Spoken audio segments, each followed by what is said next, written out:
Extrait tiré du livre Tirno Bokar, le sage de Bandiagara, d'Amadou Hampâté-Bâ. La religion est une en son essence.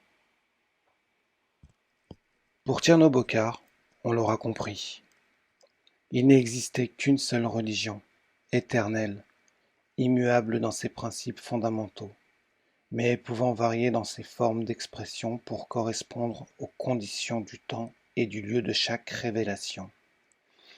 Cette religion primordiale était, pour lui, comparable à un tronc dont les religions historiques connues seraient sorties comme les branches d'un arbre.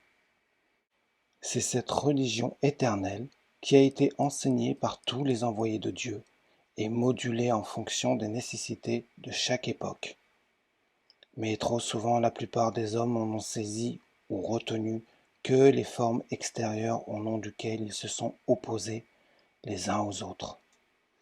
Une telle conception est conforme à l'enseignement même du Coran, qui met l'accent sur l'unité de la révélation divine à travers le temps. Coran, sourate 2, verset 130. Dites, nous croyons en Dieu, à ce qui a été révélé à Abraham, à Ismaël, à Isaac, à Jacob et aux tribus, à ce qui a été donné à Moïse et à Jésus, à ce qui a été donné aux prophètes de la part de leur Seigneur.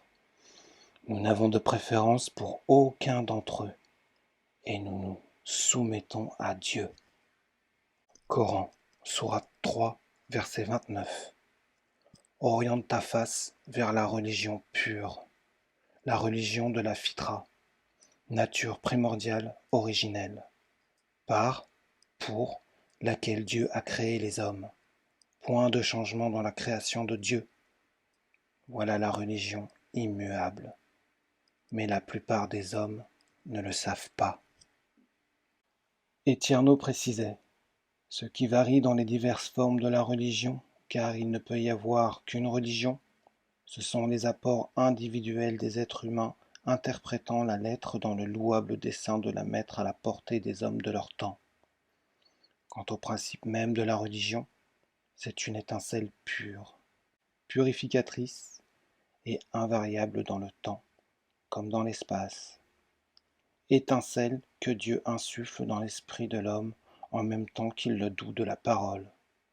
Il faudrait donc, contrairement à ce qui se passe, non pas s'étonner de rencontrer la richesse spirituelle chez les représentants d'une peuplade considérée comme arriérée, mais être troublé de ne pas la rencontrer en un individu civilisé qui a tant œuvré pour faire évoluer sa vie matérielle.